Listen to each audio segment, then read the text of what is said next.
So pakita ko muna yung 3D animation niya mga boss.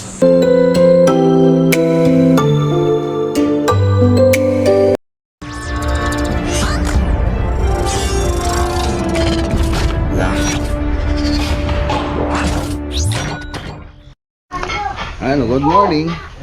Good morning po sa inyo lahat mga boss. Ayun, deliver po tayo ng modular cabinet. So ayan po siya. So sa Romulo project yan. Romulo Kamiling Tarlac project. So yung iba may karga na. So kulang pa po yan, marami pa po yan na kasi wala na po tayong paglalagyan dito. Kailangan natin i-deliver yung iba para makapag-fabricate pa ulit tayo ng module. So hindi na kasya rito sa bahay.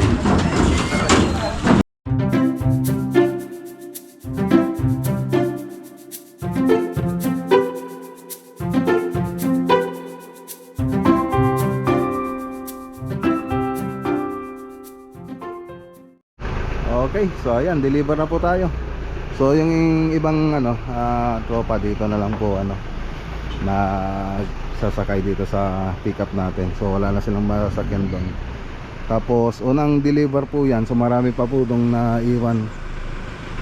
Ay pa po doon. So babalik pa po sila mamaya. Dito lang kayo sa bagay. Oh, dito na yung iba. Ito yung daduman. Ito yun, pickupan. Ito yung pickupan.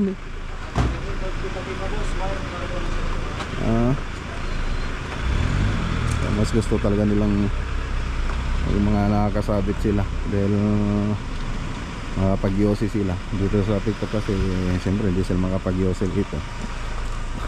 So tara.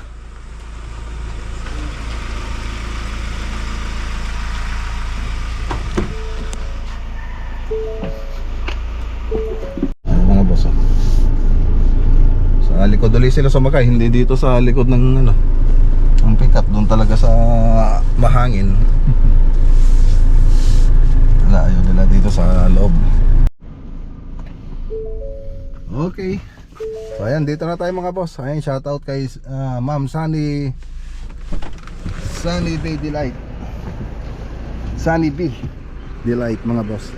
Sila pa yung mayari ng project natin dito, modular cabinet. So marami tayong ilalagay ng cabinet dito.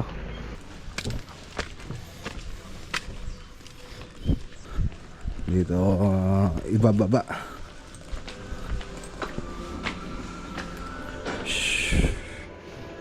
So ayan, na-tilesan na nila ang karolan yung flooring nito. Marami nang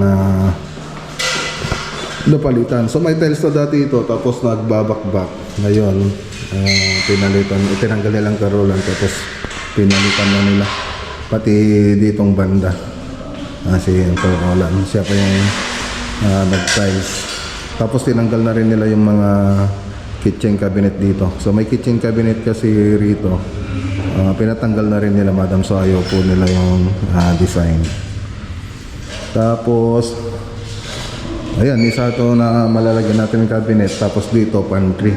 So open na lang siya, tapos palagay na lang ng sliding door. Tapos pakita ko muna dito. So isang ginagawa nila dito, ito yung CR ito. So ayusin nila. Tapos dito, so malalagyan ng laboratory yun. Tapos dito natapos nila ang karolan na ditong banda.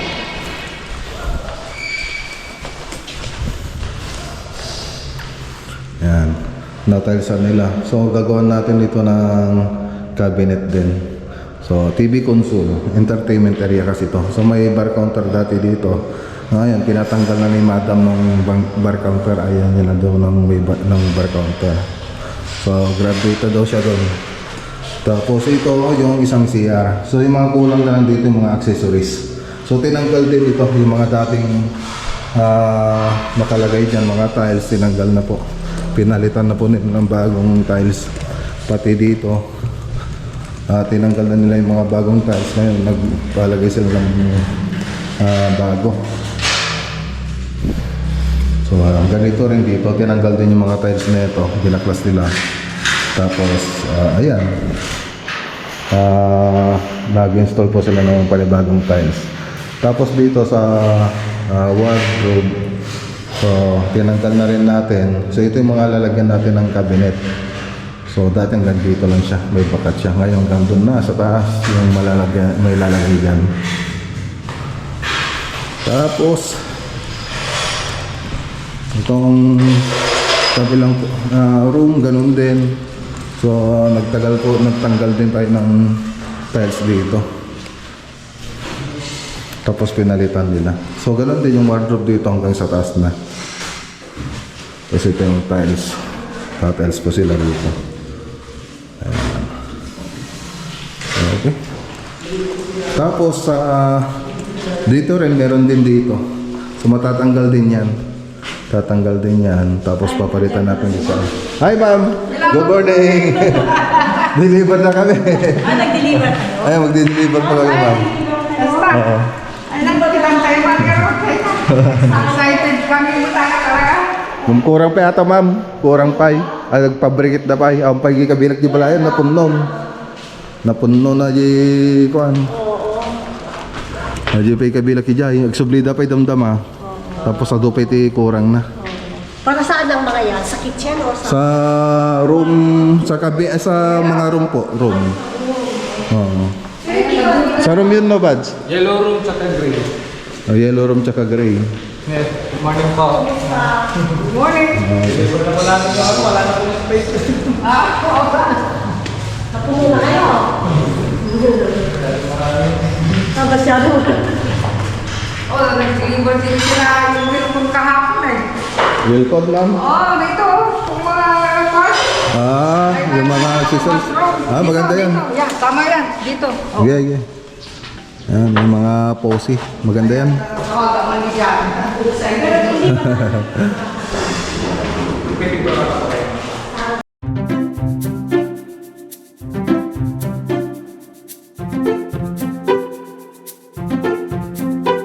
Yan, na-deliver na po natin yung first batch. So, babalik pa sila Badinoli para i-deliver yung iba. Yung mga natira sa bahay. Tapos pagkatapos doon, babalik ulit din sila doon sa bahay para i-fabricate yung ibang module. So, ganun lang mga boss. So, tayo naman, hindi na natin sila masasamahan. Punta na lang po tayo sa Malakampa project. Ano natin yun? I-update sa may crossing Malakampa. Ayan, shoutout kay Doc Arvin Villegas. Siya po yung may-ari ng bahay doon. Okay, dito na po tayo sa Malakampa project. Ayan, shoutout kay Doc Arvin Villegas.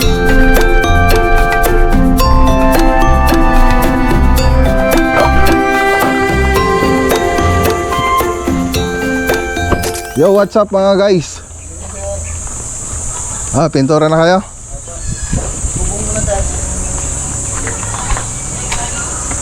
Sa bubong muna kayo? Sige. Sige. Si architect ay? Ayan. Architect. Gwapo ng sombrero mo talaga. Shoutout kay Ma'am Janet, oh. Sa akin na bukas ko siguro susuot. Ganyan ko. Tutora ni architect yung mga gagawin dito. So dito unahin muna natin yung bubong. Mag-repair tayo sa bubong. Tapos gutter. So yung gutter na ito in order na yata ni architect Ian. So yun po yung pinag-usapan namin doon sa group chat. So tingnan natin yung bubong.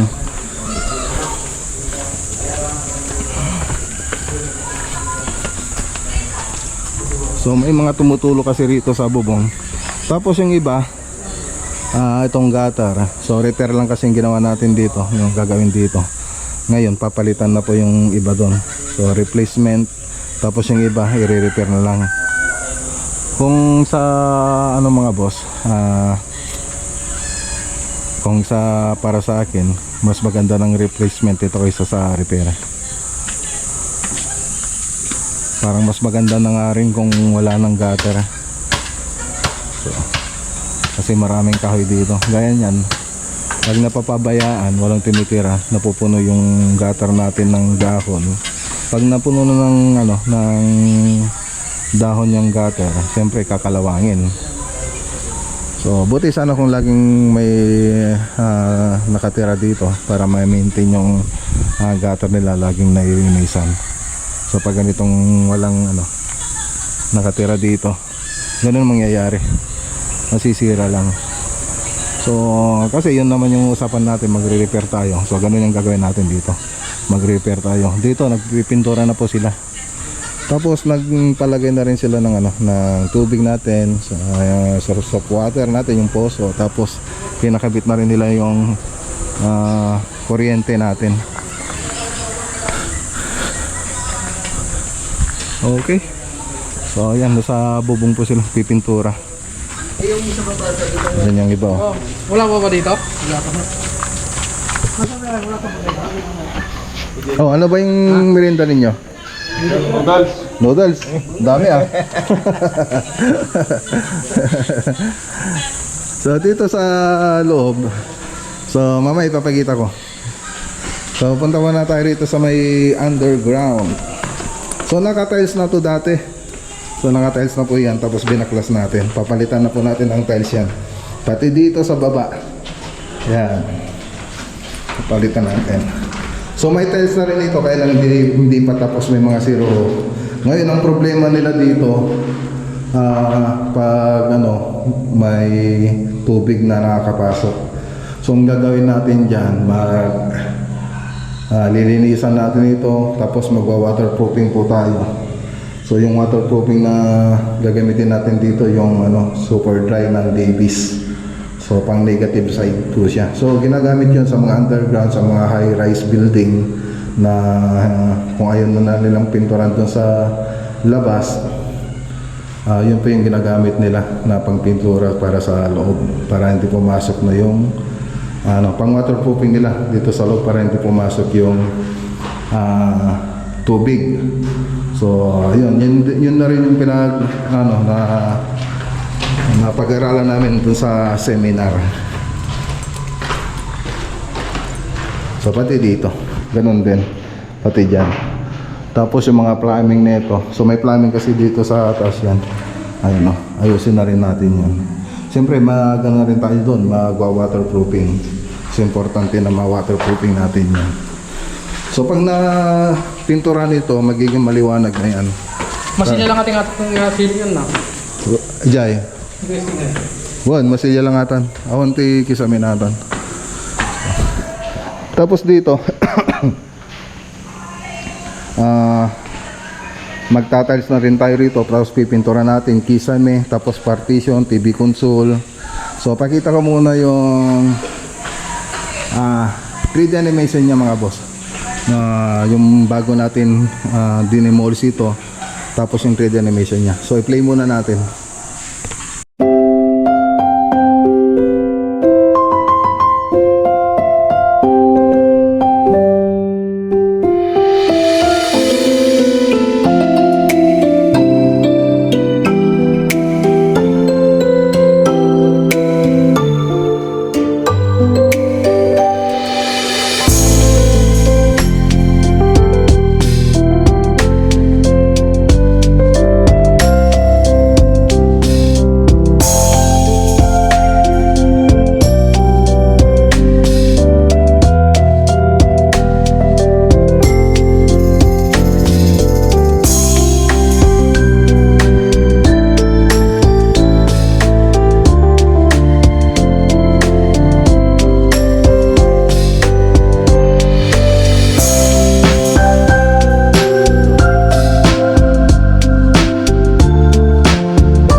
So ayun, nakita nyo naman dun sa 3D animation natin.